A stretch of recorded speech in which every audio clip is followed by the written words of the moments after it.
All right, welcome back to the show, everybody. We've got an exciting episode today with Deda Myhre. She is the managing broker and a realtor at Nebraska Realty, and we're going to talk through with her on this episode about her progression from being a realtor, what she learned, what works in that space compared to the insurance and risk management industry, as well as her experience managing realtors and managing people in that space and what has been successful. So it's a great episode, and we appreciate you listening. Welcome to the Getting Past the Premium podcast, where we focus on breaking down risk management problems bit by bit until we find a solution. If you would like to discuss anything you hear on GPP with us, please reach out using the links in the description. Enjoy today's episode. All right, well, thanks for coming in. Thanks for having me. Yeah, welcome, Deda. This is going to be excited to be here. We were joking. First podcast. Yeah, your first podcast. Right. You know, our second season now, right? Big Al of the podcast. So we're moving up. But no, I do appreciate you coming in because I think it's going to be a fun conversation, you know, as we were talking on the show before the show always. But your experience going from being a realtor, what was successful, what differentiated you, what your value proposition was, and then through now, you know, managing a team of 907 realtors, which is a big team. And, you know, what works there and what works in today's environment and what you're seeing in those best practices. So maybe give everybody your kind of background, who you are, Sure. and then we'll jump into some of those things. Perfect. So, like you said, I'm Deda Myhre with Nebraska Realty, managing broker and realtor. A little bit about me. I have been doing real estate since 2001. Prior to that, in my life prior to real estate, which seems like forever ago, but I was actually a preschool teacher for 12 years. I actually do have a double degree in elementary and early childhood education, which has bode very well for me in this business because there is a lot of educating. And because of my husband's position that he was in early on in our marriage, for the first 16 years we were married, we moved around about every 4 years. And so real estate was a big part of our life. Mm-hmm. Buy a house, sell a house, move to another state, buy a house, sell a house. So we went through that process several times, and I taught preschool at different places because it was a little hard to get teaching certificates in different states depending on where you were going without going back to school. And when we came back to Omaha in 2001, I said to my husband, you know, I've done a lot of real estate. I really feel like I should try real estate, which really is a no-brainer because my father actually got his real estate license in Northeast Nebraska in 1973. So I grew up in the real estate world, but never had any desire to do that. But it just kind of became a natural fit, and my husband said, that seems to me like a great idea, and I got my real estate license, hung it at CBS Home for the first 15 years, and then transitioned from there into management, thanks to the heads of the company there who saw in me something that they thought would be good on the management side, and that's what I have been doing really since about 2012 when I got my broker's license that allowed me to be a full-time manager. So, Gotcha. Yeah, that's awesome. And you forgot to mention Big Al's mother. Yes, I am Alex's mother. Very important. Very proud. Very important piece of the pie here. Who used to be, he was a great proponent for me when I first got my real estate license, and always very excited when I had a sale because that usually meant they got to go out and do something and get something fun. So I thought when you were going to say used to be, I was like, oh no, here we go. Good kid or something like that, but no. Oh, that's good. So, let's talk about your time kind of as a realtor, and you know, in relation to, as we were talking before, the insurance industry has become very commoditized. In a lot of ways, that's how the real estate industry has become too. If you're not doing something differently, right? Mm-hmm. And so, you know, what did you find as a realtor that you were doing that was allowing you to differentiate yourself, to perform at the highest level? Yeah. Well, you know, part of that piece, like I said, I got into real estate because we did move around so much. So I had some pretty wide variety of experiences with agents from absolute top-notch to he stuck a sign in the yard and I never heard from him again. So I had decided early on that part of what my value was going to bring is an understanding from the consumer side of the process, because I went through it multiple times. But also, and this I think comes a lot from my teaching background, is that I really wanted people to understand the process, right? That yes, it's fun to go look at houses, and that's a big part of the process, but there's so much more to it. Getting from looking at houses to actually getting to a closing. And so my mission was I was going to be that person that I'm going to educate you, and I'm going to make sure you understand that process from beginning to end. And I found that really worked well for me, because I think a lot of agents assume, right, everybody understands how to buy a house. You go look, you write a contract, and woohoo, you show up at closing and get the keys, and away you go. And there's a lot more to it than that. So You got to bring your checkbook. yeah, well, it's all that stuff. I joke Right? with I always joked with sellers, that sticking the sign in the yard was easy. It's what happens between contract to closing that really makes your real estate agent shine. Yeah. And you should be enjoying the process, not necessarily knowing everything that's going on in the background. And if that's the case, you've got a good agent. So. Yeah. Yeah. Oh, that's totally true. Yeah. And I always think too, when I've had bought or sold a house, it seems like those that you can tell those that know how to market the house, or and know how to sell the house. Right. I guess they have a bigger network, or they know people. They I don't know. You can just know who has thought through that process. Absolutely. More so than others. And so I guess maybe your perspective on the value proposition, because you mentioned that earlier. What does that mean in the real estate world? Well, again, we talked a little bit about the fact that, we think the general public thinks we're all pretty much the same.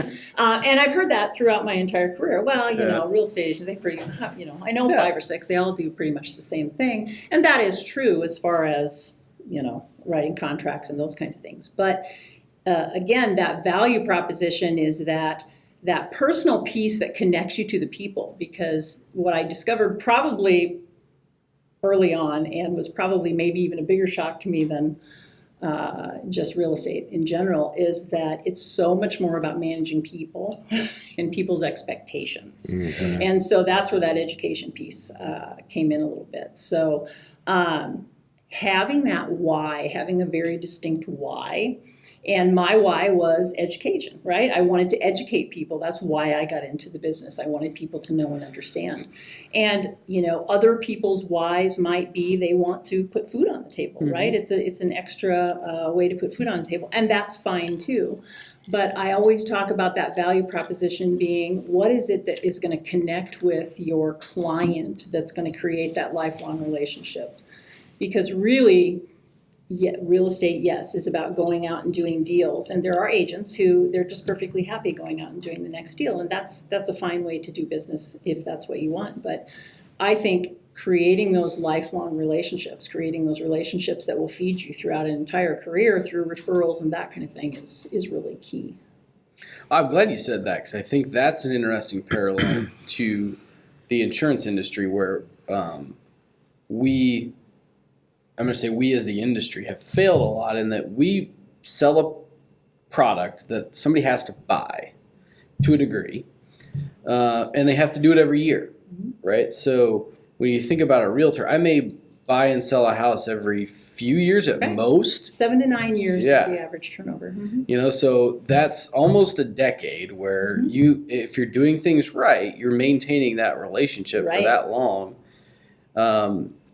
And again, relating that to in the insurance world, I think agents and brokers have not had to think about that, because we're naturally meeting with the client at least once a year, or maybe not that frequently in some cases. But some do and some don't. But those that do are the ones that tend to hang on to. But even that, we have to meet with them to process the policy. Are we doing it to build a relationship? We take it for granted. Yes, that's exactly. You just expect that, if I throw out a calendar or a phone call or whatever, once a year, they're certainly going to remember me, but it's not the case at all.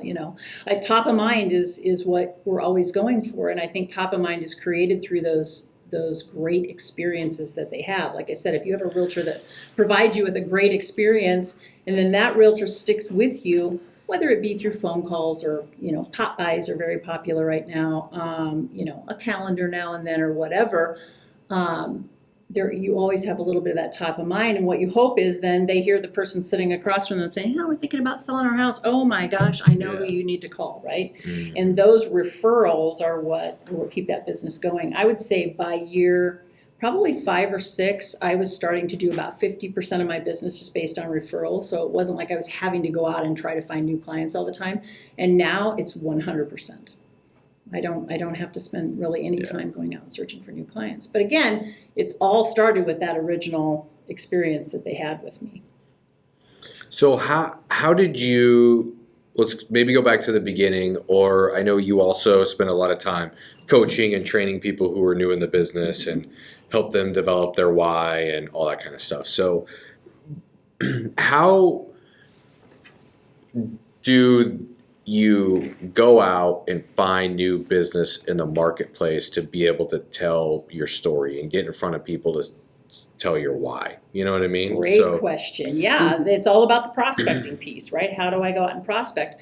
And the thing that we tell agents is you have to start with the people that know you. You have to start with the people that know you. Now, you have to teach them, right, that you are actually a realtor now, because they know you as, friend, sister, cousin, whatever. So I have to teach them that now I have a professional tag as well. But you start with them. Now, they may not be your first source of business, but they might be that person who tells someone who gives that opportunity. But you also have to be very willing to put yourself out there. You have to go out and talk about real estate, whether it's a networking group or at church or your book club. You have to not be afraid to say, hey, I'm in real estate. You guys have any questions about real estate? And we hear that a lot, and you'd be surprised at the number of agents that, well, I don't really want to bother people. I don't want to sound like a salesman. You're not a salesman. You have something to offer here. You have knowledge, and you have a lot of different things to offer here. So you have to go out and talk about it. And the best way to do that as a new realtor is through open houses and things like that. So then so they go out and do that, which makes perfect sense. Like, how then do they start the conversation of differentiation and you should work with me? I meet somebody somebody walks up to me at church and they're like, hey, Ryan, do you have any questions on real estate? And I'm like, yeah, I've got a couple, I'm like, been thinking about my house and, I'm not quite sure what it's worth. I know the market's gone nuts. And they're like, well, yeah, I'm happy to help. Here's what I do. Right? Why would I work with you versus the other realtors? Right. So I would have to say that is going to come back to, again, that relationship building piece. So now you have to start being the question asker. What I tell most of our new agents is that people love to talk about real estate. Right? We are an HGTV society. However, that is not reality, and part of our job is to make sure you understand that is not reality. It's reality TV. It's reality TV. That's absolutely right. So, but not reality. No, in any way, shape, or form. So when they come up and start asking you, some of the first things they're going to ask you is, oh my gosh, I didn't know I got into real estate. How's the market? Well, that depends. Are you a buyer or a seller in this market? Because that's going to be a different answer based on what you ask me. Or why are you asking? Are you thinking about selling? So it has to be not just, hey, I'm a realtor, I can help you do that, right? Sure, I know you can help me do that, but let's start digging a little bit deeper. And it's through that why, because a lot of agents are going to be asked by family and friends, well, why did you get into real estate? Why? What made you decide to take the leap? And so that's where you have the opportunity to tell your story. And there may be something in that story that connects with them. With mine, people would connect with the relocation piece. I get to talking about people and talking about the fact that we relocated. Oh my gosh, yeah, we're relocating. Oh, I know how to handle that, right? So it's through a process of being a really good question asker and finding out what that piece is that they really need from a realtor and being able to fulfill that. Yeah, it's. I don't know how. Common. We're in season 2. So it can't help but to stop, take a pause, and be like, you know what? Well, and I know that sound easy, right? That you just go out and start talking to people, and they're going to start connecting with you, and you're going to get execution's difficult. You're going to get a whole lot of thanks. Right? Yeah. But no thanks, because I know Joe or Mary or John or whatever, and that's okay, because the more you can talk about it, the more you can really hone in on what your value is to people, then the better off you're going to get. Totally. At talking. So. Now, the point, that I was going to make is really, we're talking about two fairly commoditized industries here, and the common theme is we got to build a relationship. Right. And it's the common theme across like every episode that we've done, with even people way outside of the industry. But it's so true. It is true. Well, yeah, and it's like, it's not shocking to any of us to understand that that's the key at the end. It's just how we go do it. Right. And, again, it's about question asking and getting to know them and doing some discovery and figuring out what they care about, and then tying your story and your why to that. Right. But building trust. Exactly. Right? I have to trust that you actually truly are going to take good care of me. You might tell me that, but I have to be able to trust that that's going to be true. Well, and when you tell your story and you talk about the market and you start asking them questions and they start reciprocating and being competent and being knowledgeable on the market and the passion, I think that's what a lot of people take for granted. I've had a few conversations lately with people in the industry, and like, it might not be that they have their why 100% nailed. Right. It's like 80% nailed. But they're passionate. And the passion isn't quite there yet because their why isn't nailed down. Yeah. And so they're just like checking boxes during these conversations, and that versus somebody, a realtor or somebody in the risk management space that comes up to you. And I had this client the other day call me, and we had one of our risk advisors leave there, and she goes, "Ryan, I do not know what's wrong with that guy, but I've never met somebody so passionate about health insurance in my life." And I'm like, sweet. Yeah. Bingo. And you can't help but to think that in those conversations, if you really got your why nailed down, that shines and that people pick up on that. Trust starts to come together, relationships form. Yeah. Well, and the truth of the matter is, you might not know what your why is, right? You might have just gotten into real estate because it just fascinates you. I mean, it is a fascinating industry. And it's something that everybody needs a place to live, right, in some form or another. So it might be through your first couple of transactions and your first couple of interactions with people that all of a sudden you start going, this is why I like to do this. Maybe I'm a super negotiator. Man, I've got negotiating nailed down. So maybe that's really what's going to become my why. So yeah, absolutely. It's something you might have a little bit of an instinct of what you think it is, but it actually grows. And as you start talking to people, it becomes a little more visible to you. Mm-hmm. So what have you found then, talking about that relationship, and when you go 7 to 9 years in between business transactions with somebody, what have you found over your career that are the best strategies to maintain that relationship? Well, starting about 5 or 6 years ago, social media, truly. Yeah. Before that, it was, we monthly mailings and then the occasional phone call. Hey, I'm just checking in to see how things are going, and, just want you to know I'm here if you need anything. And so again, that's, but it has to be consistent. It can't be, I call you a couple times this year and then you don't hear from me for 2 or 3 years. And I've been guilty of that. And so then I can't be surprised when they go off and list their house with somebody else, right? I didn't take ownership of that. So, but and the other nice thing is too, if they're giving you referrals, you have that opportunity to pick up the phone and say, I really appreciate you have the trust in me and you've referred me, and, I'm going to take great care of them and I'll let you know how it goes. Yeah. So, because they'll let you know how it goes. Yeah. Absolutely. That's curious to me. So you get a referral, you close that deal or whatnot. You would call the referrer and say, hey, that's great we got this all taken care of and got them closed. And we heard everything went great. Yeah, I just want to thank you again for doing that to me. Or I'll send a little gift card and a note or whatever. Yeah. Mm-hmm. Well, I think, and I know the gift card thing is common and stuff, but just even that phone call to say and take that, because it's an opportunity to connect. Right. And I think that's what's missed a lot of times in these interactions is those small opportunities allow you to connect with a human being and deepen a relationship. Right. And it doesn't always have to be about business. Right. When the next deal comes around. Absolutely, yeah. And you think about it, as social media has grown and we've kind of started to hide behind the keyboard a little bit, those skills I think are not like they used to be, where when you had to pick up the phone, that was the only way you could get a hold of them, right? You had to pick up the phone and call. So I think it's a little bit of a lost art, and I think there's still a lot of people out there that crave that.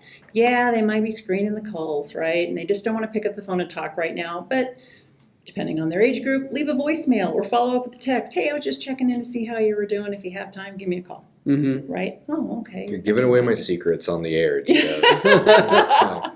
The phone call's magic. It is. Absolutely.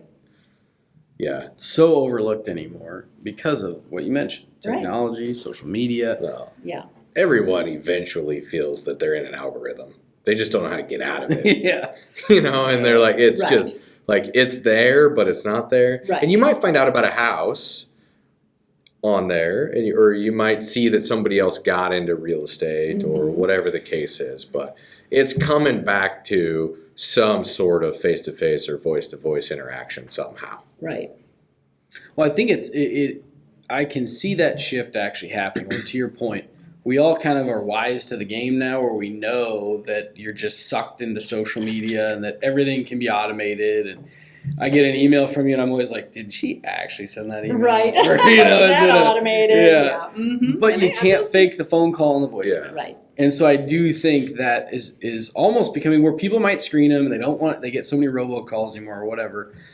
But again, that voicemail, because we all know you get that kind of feeling of like, oh shoot, somebody actually that made a meaningful connection to me. Yeah. Yeah. And I honestly, that's how I coached a lot of our agents during the first year of the pandemic. Pick up the phone. People are dying for that interaction, right? They're hidden away in their homes and they haven't had, social interaction. They are dying to talk to somebody. Yeah, totally. Real quick, just because I'm interested on, is there a strategy behind?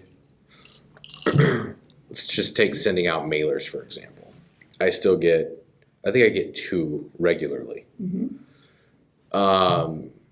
Is there a calculation that's going on behind the scenes or some sort of strategy on, okay, as a realtor, I'm going to send out X amount of mailers and it's going to cost me X amount of dollars. And I know the 7 to 9 year average. And if I do all the math, I sell X amount of houses, it pays off. Right. Like, is that happenstance or like, is it, or no, is it very strategic numbers out there? There's actually numbers out there to back all that stuff up. Now, I can just tell you, just based on knowing realtors the way I do, that a lot of them really aren't taking that into account. It's what can I afford to send out? How many times do I think I need to send out a mailer? And what am I doing to supplement that, right? If I only send out, to be honest with you, I send out a magnetic calendar every year because it's got 12 months of shelf life, right? I send out a football magnet every year. Now I've learned over the years that it can't just be Huskers. I've got to do the magnets now that have something else on them, No, like it totally Chiefs can or be. something like that. So I have a couple of house divided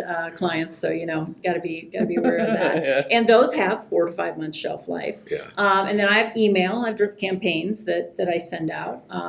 And honestly, to be right up front, the last probably 5 years as I've gotten into management and gotten so busy, my phone calls and things have dropped off because I just can't do it. It's just not part of that. So yeah, just kind of, there are statistics out there that say you have to drip on somebody a certain amount of times for you to stay top of mind or whatever. And you got to be in it for the long haul because again, if you're going to get repeat business, then you got to stick with these people for a long time. So what can you do to do that? Yeah, I mean, again, it goes back to we kind of call that whole conversation in our industry the cost of acquiring a client. Absolutely. And what's crazy to me about that business is that you've got a 7 to 9 year window. And it's not statistically guaranteed. Right. And in our business, we're trying to bang on their door and we could get them to make a switch this year. That'd be like banging on somebody's house and saying, hey, we can get you a better deal across the street if you want to move. And they're not doing that. You're literally hanging on, trying to work the cost of acquiring a client calculation over a 9-year period of time. Like, why can't we do that over 10 months? Yeah. Right. Well, it's completely true. And Thank you. just trying to. We like to talk. Everybody the knows what you're saying. The more confident we are, the more it's backed. Yeah. But no, I mean, it is. And what I was thinking when I said that in my mind is how it, again, is just so. There's the connection is not made in the insurance industry to this piece of the relationship and why that's so important. I mean, as you were talking about making the phone calls and stuff, I'm like, I wonder when the last time, most agents have just reached out to a client for no other reason than to build a relationship, to, try to get a referral or whatever, Right. without specifically just asking for it, Right. and or it not being around a business transaction, and it just kind of blows me away how much our industry, I feel like, misses that. Yeah. And I think it goes back to the fact that everybody has to buy the product. They might as well buy it from you because you're the neighbor, or you called Right. on them 3 times or whatever. Right. But what you learn from those conversations a lot of times is there's a lot of life events that happen that could be, I got divorced, or, I lost my spouse or whatever, which is going to then precipitate a possible change in whether they need different kinds of insurance or more insurance or whatever. We my husband and I both lost our fathers this year, and I was just talking to someone the other day a little bit about insurance and didn't even think about the fact that we've inherited some, priceless memorabilia and things like that. Didn't even think to call my insurance agent and maybe, get some insurance on that kind of thing. But then again, my actual insurance agent has not called us in I can't tell you how many years. We could probably fix that for you. Yes. Full disclosure, Yes. not Ella Ross. No, that's true. Not Elrock. But we've been with that same company for, we'll be married 38 years this May, so 38 years. Wow. Oh, wow, yeah. Yeah. So that just kind of shows the point, for whatever reason, how much is a 38-year relationship? How valuable is that to you in your industry? Oh my gosh. So incredibly valuable. Right, yeah, right? absolutely. And see that is so common in our industry that we don't look at it that way. It's like looked at as a 1 year, I'm going to make this much revenue. The least amount of touches I can do means the more profit I can make, right? It's not the bigger picture of saying the more I can learn about the Myhres and learn about their situation, learn about the relationships means I'm going to get more referrals. They're going to have life events. I'm going to be top of mind to think about, and cross-selling, all the different stuff that we all need to know. And frankly, it takes care of your clients better. Because what happens if, you guys would have had that fire, priceless memorabilia is not replaced, or you're not compensated for it. Right. And you're just going, geez, I wish I would have had a conversation with my agent. Yeah, absolutely. And so just, again, I always get, when we compare different industries and people doing it well in other industries, I always get that same feeling of like, what are we missing in the insurance industry? And, that's where we have these conversations. But I think it goes back to that relationship. It goes back to the why, essentially. Right, yeah. That's the biggest thing. You have to do what the others are not doing. Yes. You have to find that piece. What are the other ones not doing? That's what I need to do. Yep, and be passionate about it. So let's maybe transition to that piece of coaching and you as managing folks and real estate agents in the current environment, and kind of what are you seeing, what's been effective, what do you expect out of those people that you're managing, and kind of what does that look like for you in the real estate? Managing 1099 people is like herding cats, right? Yeah. It's difficult to do because they need us when they need us, right? But it's our job as a brokerage to make sure that they are going out and doing the things that they need to do to retain their clients, meet new clients, educate their clients. The thing about this industry is that it's always changing. And I'm sure the insurance industry is the same way, and financial management, all of those kinds of things. There's always something new. There's always something new that's happening. So are our agents on top of that, right? Are they prepared to go out and talk to people about that?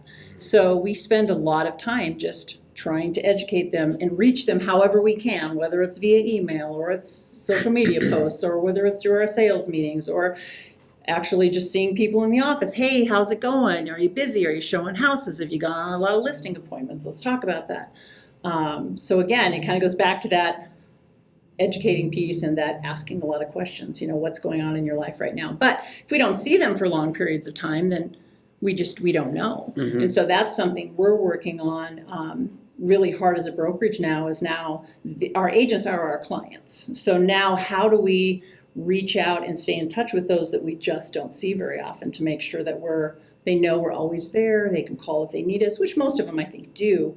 And they typically don't call, like I said, until they have a problem, they need something, which is fine. That's what we're there to help them through. But yeah, it's just kind of a different beast. Mm-hmm. Do you feel like, if it's too complex to answer this, don't. But do you feel like, because you said the brokers are the clients of the agents are the clients of the brokerage. Yes. So, and I feel, at least our philosophy is that way. Sure. I can't speak to everyone. Which is phenomenal. I mean, I think that's like how we would like to look at our, side of the organization that's going out and hunting, and, how do we enable them mm-hmm. to do it better? So like, is it more about, like, what's the game? Is it to like get as many brokers as we can and not really care about producing as much? Or is it like we really want a team that is active and that we can help and enable them to go do their job better? Or like how is the brokerage trying to grow, and kind of through that conversation? Right. Well, and in our industry, the way that it is, because they are independent brokers, we have agents who might only sell a couple of deals a year, and that's all they want to do, and that's fine. We may have agents who guys are totally fine with that. Totally fine with that, because there's a lot of different ways to do real estate, right? And so our job then as a brokerage is to make sure that we are doing what we need to support the person who only wants to do a couple of deals a year, and support the high producer who's doing hundreds of deals a year. A lot of it is the same. Again, we got to educate you on everything that's going on, but again, their support needs are probably very different. Yeah. More than likely, we're going to see that high producer more often. They're going to be in the office more often. They've got more deals going. They're going to be calling more often. Whereas the agent who's just doing a few deals a year is not. But we got to make sure we stay on that as well. We can't let them fall through the cracks. And so that's a delicate balance of how do you do that? Yeah. How do you reach all those people? So, and sometimes we don't. Sometimes they fall through the cracks, and that's unfortunate. But totally. Hopefully we learn from that and we're better next time. Yeah. So then, I'm curious from your perspective at the brokerage level and leadership, when you're okay with somebody just doing 2 deals a year versus 200, how do you plan for growth of the organization and make sure that we've got the volume we need to grow and all of those things? Probably a better question for Andy Galloway, who owns the company. But again, it's a delicate balance of how to make all of that work. You want to be able to provide all kinds of services and those kinds of things. So of course you need producing agents to be able to do that. But again, the agent who's not doing a lot of deals a year needs those same things. They just don't need them as often. So I think our brokerage is just very open to accepting agents of all kinds, and it tends to balance itself out.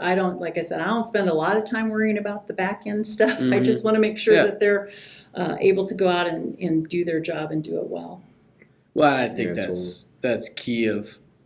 It goes back to, if you can find enough of the right people that are motivated with the right why, that's going to float the boat, right? For the majority of the rest of those that are just doing 1 or 2 deals a year. And if you can set up the back end model that you can drive profitability with those folks as well, it makes sense. Yeah.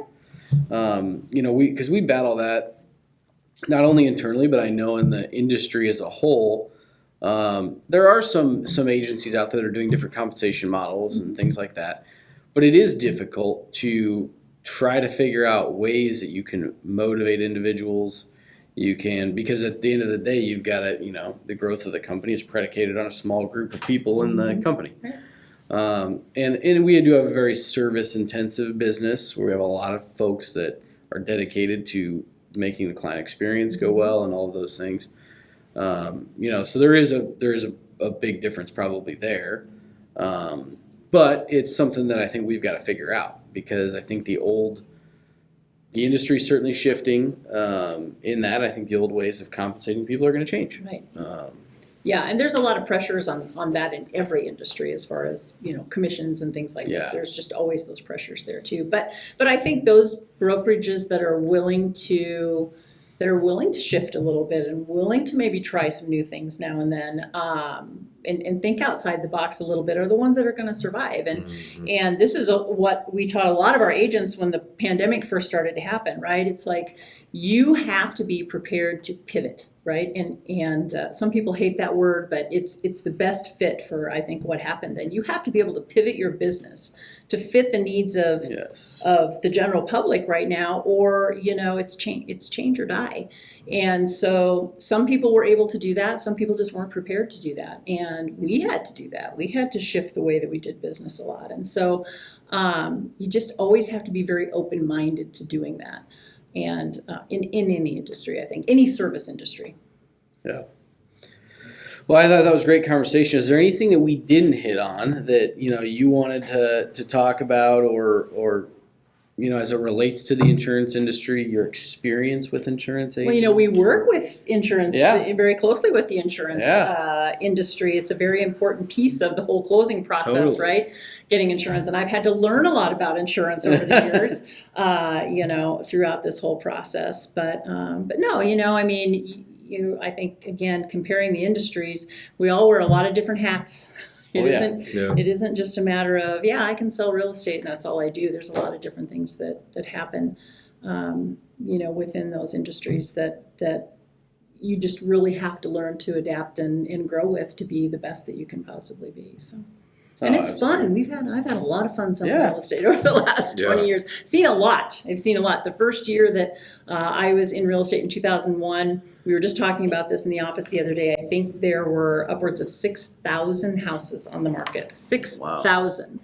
As of a week ago, in the $200,000 to $400,000 price range, there were a couple hundred. Yeah, it's So, it's crazy right now. Yeah.